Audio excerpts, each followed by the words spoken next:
Ben, vous voyez ici, c'est l'ambiance des grands soirs, effectivement. Le FC Nantes a gagné ses qualités pour la Coupe d'Europe. Il fait très froid, mais sur le terrain, c'était l'enfer. Et heureusement, une fois de plus, qu'il y avait un grand José Touré, car on l'a constaté une fois de plus que les Français n'étaient pas vraiment doués lorsqu'il s'agissait de conserver, de défendre un résultat. Là, nous sommes en direct, mais on se retrouve 3 jours plus tard. On va prendre un petit peu de recul. Et vous allez voir, il y a quand même des choses assez intéressantes. Bon, on peut souligner à chaud, bien entendu, qu'après le 1-0 du match aller et le 1 partout du retour, pour les archives, Nantes est donc qualifié pour les quarts de finale de cette Coupe de l'UEFA. Avec le recul, alors que l'on revoit ici le but du match aller signé Maurice, eh bien, avec le recul, on peut souligner les progrès considérables réalisés par cette équipe tactiquement. On ne savait pas très bien. Et oui, difficile de se transformer de la sorte l'espace du rencontre. Nous sommes à 1 minute du coup d'envoi.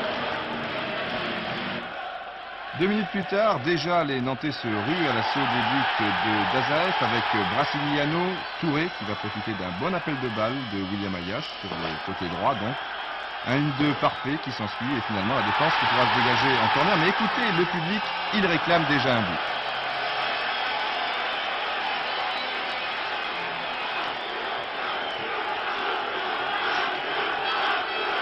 Évidemment, c'est tentant de se laisser transporter, mais il faudra de temps à autre faire la sourde oreille. Pas de fleurs dans cette rencontre, contrairement aux apparences. Et oui, les joueurs ne se sont pas fait de fleurs du tout. Déjà, après quelques minutes, eh bien, c'est Frankowski qui est blessé par les soviétiques Neposov. Et puis, quelques minutes plus tard, il quittera la pelouse et sera remplacé par Comboire. Là aussi, c'est dur, par exemple, sur Desboté, ce tacle avec les 2 pieds décollés du sol. Ne parlons pas du tacle de Morozov qui va suivre sur Comboire.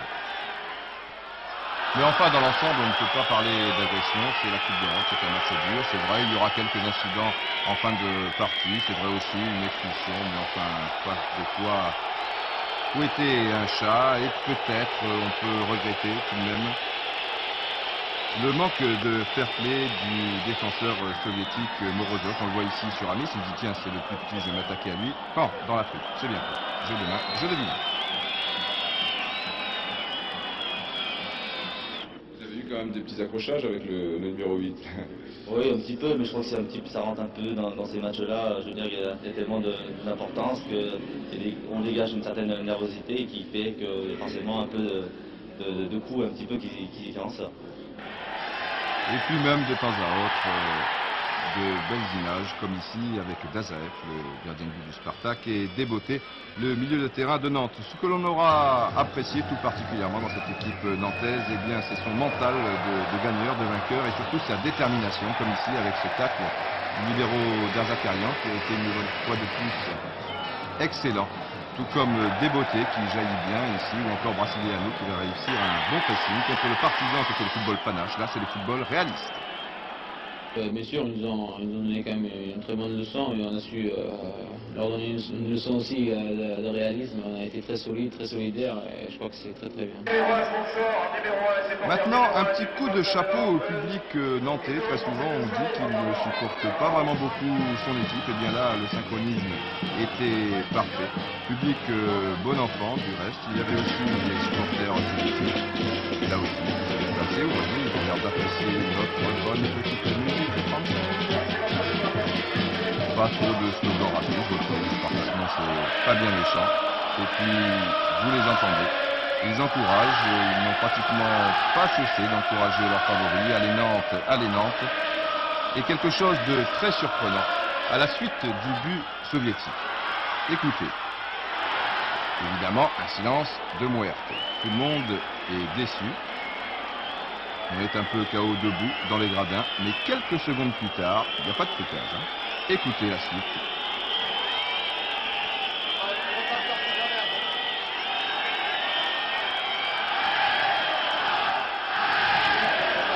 Et voilà, c'est reparti pour un tour. Là, on peut parler de vrais supporters, des gens qui vous encouragent, surtout, dans les moments difficiles. Et puis, une confirmation, celle de José Touré. Super t'as focus alors tu dis... Non, mais c'était marrant, c'était super. Hein, c'est marrant. Ouais, t'as fait un truc super. Bon alors... Génial. T'as pas fait d'image sur moi au ralenti, pas assez, mais attends, c'est normal, il y avait Platini. Je suis en dessous.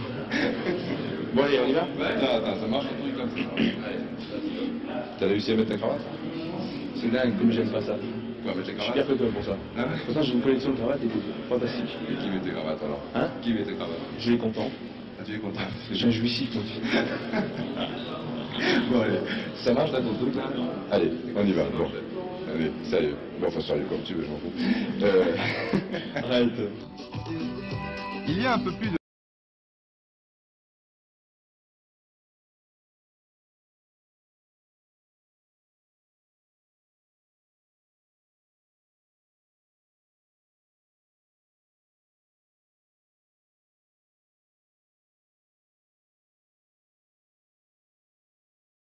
Desmantelamento da equipe do Brasil, falou-se muito em futebol força.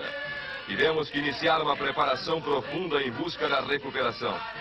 Nas oitavas de final, eliminamos Venezuela, Colômbia e Paraguai, assinalando novo recorde. Estava garantida nossa inclusão entre os 16 que iniciariam no México a fase decisiva. Eis que um novo fator tornou-se parte obrigatória de comentários e crônicas: a altitude.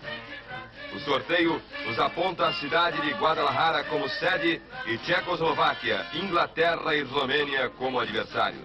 Vai o time do Brasil para o ataque, bola com o Gerson vai com o Clodoaldo para Pelé, Pelé tentando driblar, driblou bem a Horvath, ainda retém Pelé pelo meio, tocou a bola para Torção devolveu para Pelé, Pelé vai tentar penetrar, atenção, passou para a perna esquerda, está linkado, o árbitro marca, dentro da meia-lua, como Pelé fazia grande, ele é o seu melhor atacante do Brasil, indiscutivelmente, Léo Monte. É a grande chance para o Brasil, uma falta perigosíssima, nós temos três excelentes cobradores de falta, Pelé, Gerson e Riverino, falta com grande perigo, Pedro.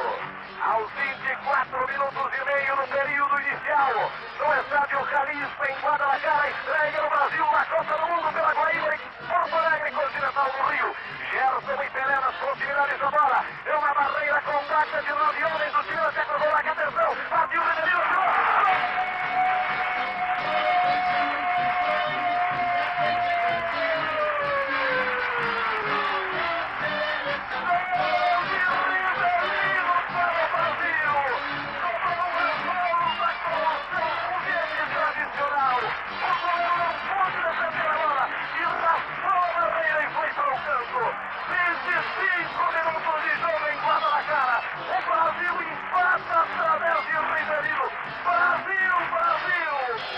Brésil, et maintenant les occasions de but. Tout d'abord la première mi-temps avec notre Brésilien national à la suite de ce corner.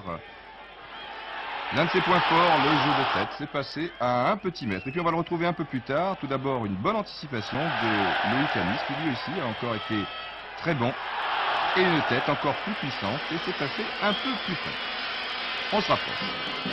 Un coup franc de Maurice, maintenant on sait qu'il possède un redoutable pied gauche, mais là il écrase trop son tir, c'est dommage car le coup franc était bien placé. Une bonne occasion un peu plus tard pour Valid Aliouzic, mais les Yougoslaves étaient de toute manière en position de hors-jeu au départ. Nous l'avons revu sur les images directes, c'était très net. En fait, la meilleure occasion nantaise de cette première mi-temps, la voici, Dassaev bousculé par Leroux et Touré, et puis l'arbitre qui laisse jouer Comboiré qui échoue in extremis. Une occasion soviétique, une seule, mais quelle occasion! Un tir de Gavrilov, contré par le pied droit de Leroux, et une transversale, et 2 transversales, et c'est tout, et on s'en sort bien. Allez, les gosses sur la pelouse, c'est la mi-temps, je prends mes affaires et je retourne au show. Allez, cassez-vous les enfants avec votre ballon ridicule, c'est l'heure. Bon, c'est fait, deuxième coup. Et là aussi, la transversale ne nous tombera pas sur la tête, on se fiche comme on peut quand on est gardien de but. Et on attaque donc avec les occasions de la deuxième mi-temps. La première est soviétique.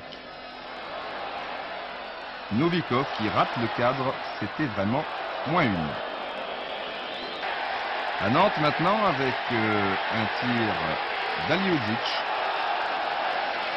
Et ensuite une très belle action collective qui méritait peut-être un meilleur sort. Brasiliano Sans contrôle, Maurice, sans contrôle encore, Amis, toujours de l'extérieur du pied gauche de ces deux joueurs. Touré qui relance Amis, qui a le temps de lever la tête, il y a quelqu'un au centre, alors il se décide, ça y est, il va au premier poteau, Aliozic, mais il est contré. C'est dommage, mais c'était superbe. Et puis maintenant, les buts. Tout d'abord, le but soviétique, qui par Cherenkov à la 66e minute. Vous l'avez bien vu mercredi dernier sur TF1, une très belle combinaison et un bon tir du gauche. Ce que vous n'avez peut-être pas remarqué sur ce même direct, c'est que sur l'attaque nantaise qui avait précédé, eh bien, Ayash, l'arrière-gauche, au départ arrière-droit, mais ensuite arrière-gauche, était monté, tout comme Yvon Leroux, le stopper. Voici Ayash, et Leroux ne va pas tarder sur ces images. Et oui, les fameux contre soviétiques. Vous aviez des consignes particulières, vous n'êtes pas monté souvent sauf sur les coups de pied arrêtés. Oui, parce qu'on savait que le Sparta attendait bien derrière et développait très très vite en compte. Et je pense que le but qu'on a pris, c'est un petit peu ça. William et moi, on est montés. Et en 3 ou 4 jeux bas, ils sont arrivés devant nos buts. C'est ça qu'ils ont marqué. Et donc, j'avais comme consigne de monter vraiment comme cas sûr. Et bon, c'est pour ça qu'on m'a pas vu souvent devant. Le but nantais, maintenant, indiscutablement une faute de placement de la défense du Spartak. Peut-être aussi une légère erreur de Dassaer. Parlez-nous un petit peu du but. Ça s'est passé comment? J'ai l'impression qu'Amis, ce que vous disiez à Amis lorsqu'il faisait des grands gestes là pour vous placer? Non, je ne regardais pas. Je connais bien Pierre Maurice. Il donne de superbes ballons, comme vous avez pu le constater. Ce qui m'a permis de pouvoir bien fixer le gardien qui était hésitant et de pouvoir bien la placer. Bon, c'est vrai que la partie de réussite fut qu'elle aille vraiment dans la lucarne. Ça, c'est pour la beauté du jeu. Mais c'est surtout dans la conception que ce but fut très joli. Qu'est-ce que vous appelez fixer le gardien? C'est-à-dire qu'il a hésité à sortir pour rester dans son but. Et j'ai attendu le dernier moment pour pouvoir la placer. Et c'est ce qui fait partie de la réussite de ce but. Et oui, le meilleur gardien du monde sait qu'il a commis une erreur. Regardez ces images de Jean-Jacques Michal. On attend, voilà, le geste de dépit. Et merde, il s'en va. Bon, Nantes est donc qualifié, mais maintenant à Téléfoot, eh bien nous nous posons bien évidemment la question suivante. Et oui, la question tout simple. Peut-on affirmer que quand l'ami Tinguet se débotte, donc peut-on affirmer que quand la mistinguette se débotte, tout canard rit et tout rétile tue au dos à grosses gouttes? Vraiment? Alors? Oh non, mais moi je ne sais pas du tout ce que vient faire une question comme ça dans un contexte de match où il y a d'abord le match.